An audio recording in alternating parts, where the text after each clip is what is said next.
भक्ति की इस दिव्य यात्रा में आपका स्वागत है। दिव्या भक्ति रस कथा, भक्ति, कहानी और संस्कार हर घर तक। वीडियो पसंद आए तो लाइक, सब्सक्राइब और बेल आइकन जरूर दबाएं। हिमालय की पवित्र चोटियों पर स्थित कैलाश पर्वत पर अद्भुत शांति छाई हुई थी। चारों ओर ओम नमः शिवाय की ध्वनि गूंज रही थी। भगवान शिव ध्यान मुद्रा में लीन थे। तभी माता पार्वती वहां आईं और विनम्र भाव से उनके पास खड़ी हो गईं। कुछ ही क्षणों में भगवान शिव ने नेत्र खोले, मुस्कुराए और बोले, आइए देवी। उन्होंने अपने पास एक दिव्य आसन प्रकट किया और माता पार्वती को बैठाया। माता पार्वती ने कहा, हे महादेव, आप सदा राम राम का जप करते हैं। ये भगवान राम कौन है? उनके अवतार का कारण क्या है?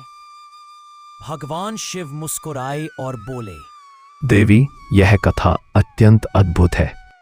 इसे समझने के लिए पहले तुम्हें नारद मोह की लीला जाननी होगी। भगवान शिव बोले, एक समय देवर्षि नारद जी घोर तपस्या में लीन थे। उन्होंने कामदेव तक को जीत लिया, परंतु तपस्या के बाद उनके मन में थोड़ा अभिमान आ गया। जब यह बात भगवान विष्णु को ज्ञात हुई तो उन्होंने उनके अभिमान को दूर करने के लिए एक लीला रची। भगवान विष्णु ने एक सुंदर नगरी और एक अनुपम रूपवती राजकुमारी का सृजन किया। जब नारद जी ने उस राजकुमारी को देखा तो वे मोहित हो गए। उन्होंने सोचा, यदि मेरा विवाह इससे हो जाए तो मेरा जीवन सफल हो जाएगा। नारद जी भगवान विष्णु के पास गए और बोले, प्रभु, मुझे सबसे सुंदर रूप दे दीजिए। भगवान विष्णु ने तथास्तु कहा, परंतु अपनी माया से उनका मुख वानर जैसा कर दिया। नारद जी को लगा कि वे बहुत सुंदर हैं, लेकिन स्वयंवर में सभी उनका उपहास करने लगे।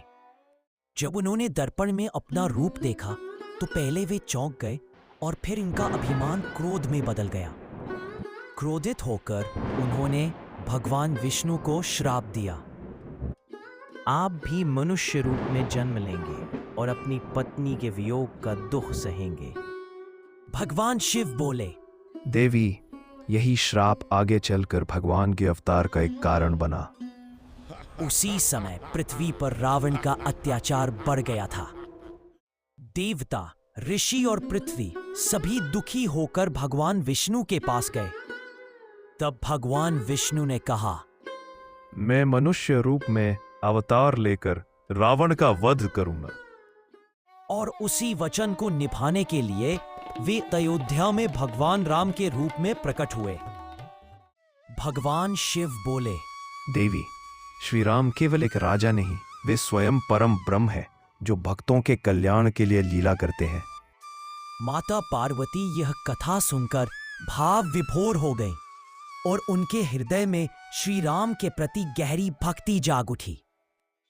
इस कथा से हमें यह सीख मिलती है कि अहंकार मनुष्य को सत्य से दूर कर देता है और भगवान की हर लीला में हमारे कल्याण का ही रहस्य छुपा होता है। अगले एपिसोड में देखिए अयोध्या की पावन धरा पर प्रभु श्री राम के दिव्य जन्म की गाथा। अगर आपको ये पावन कथा पसंद आई हो तो वीडियो को लाइक करें, अपने दोस्तों और परिवार के साथ शेयर करें और ऐसे ही दिव्य कथाओं के लिए हमारे चैनल को सब्सक्राइब करना ना भूलें।